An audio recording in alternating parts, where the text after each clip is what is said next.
Episode की शुरुआत रेणुका द्वारा मंजरी की मालिश के बाद उसकी गंभीर एसिडिटी से राहत पाने से होती है। देखभाल का यह कार्य मंजरी को गहराई से संतुष्ट करता है, जो अपने नियोक्ता की मदद करके खुश होती है। रेणुका एक असामान्य रूप से गर्मजोशी भरे भाव से मंजरी को उसकी सेवा के लिए धन्यवाद देती है।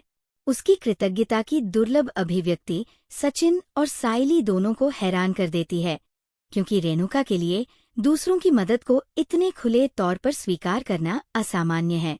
कुछ ही देर बाद तेजस घर पहुंचता है, लेकिन वह रेणुका के स्वास्थ्य के बारे में पूछताछ करने से चूक जाता है, यह जानते हुए भी कि उस दिन उसे सीने में काफी दर्द हुआ था।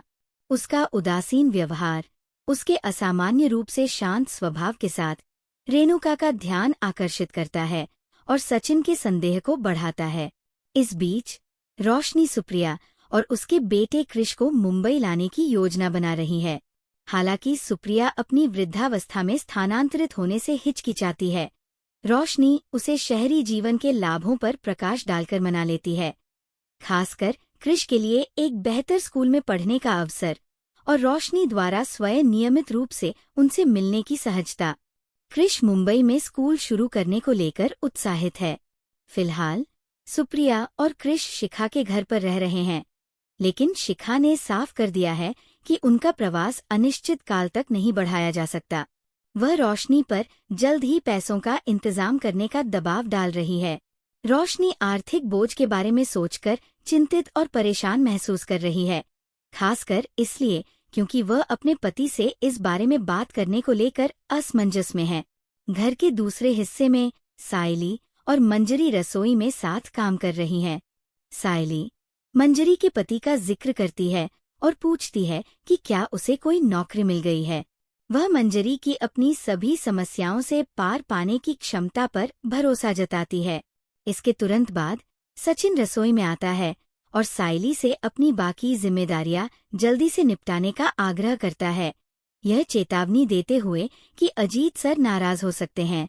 साइली रात के खाने की तैयारी पूरी करने और आने वाले कार्यक्रम की सजावट के काम को संभालने के बीच उलझी हुई है। मंजरी आगे आती है और साइली को आश्वस्त करती है कि वह उससे सीखकर खाना बना सकती है। सचिन भी अपना समर्थन दिखाते हुए मदद करने के लिए तैयार हो जाता है। हालांकि मंजरी को लगातार संदिग्ध फोन कॉल आ रहे हैं, जिनसे वह तनाव में है। सचिन और साइली दोनों उसकी बेचैनी को भांप लेते हैं, हालांकि वे उससे इस बारे में कुछ भी पूछने से बचते हैं। तेजस के साथ भी एक समानांतर तनाव पनपता है, जो हाल ही में मिले एक धमकी भरे पत्र से हिल गया है। बढ़ती चिंता के बावजूद वह और रोशनी दोनों ही अपनी अपनी चिंताओं को एक दूसरे से जाहिर नहीं करना चाहते। आखिरकार तेजस हिम्मत जुटाकर रोशनी को पत्र बताता है, लेकिन रोशनी उसके डर को नजरअंदाज कर देती है और मजाक भी करती है। अपनी पत्नी से भावनात्मक सहारा न पाकर तेजस बेचैन हो जाता है और पत्र अपनी मां रेणुका के पास ले जाता है। दुर्भाग्य से वह धमकी की गंभीरता को समझ नहीं पाती और उसे बस शांत रहने की सलाह देती है। अगले दिन रेणुका साइली से एक धार्मिक पूजा की सारी तैयारियां संभालने का आग्रह करती है। हालांकि साइली को एक कार्यक्रम में जाना होता है, जहां उसे सजावट का काम सौंपा जाता है। रेणुका ये समझने को तैयार नहीं, साइली के घर के बाहर के कामों को प्राथमिकता देने के प्रयास पर नाराज हो जाती है। अंततः साइली को पूजा की व्यवस्था भी संभालनी पड़ती है। स्थिति को देखते हुए मंजरी उसकी मदद करने की पेशकश करती है और बाद में उसे भी उसी कार्यक्रम में उपस्थित रहने के लिए कहा जाता है।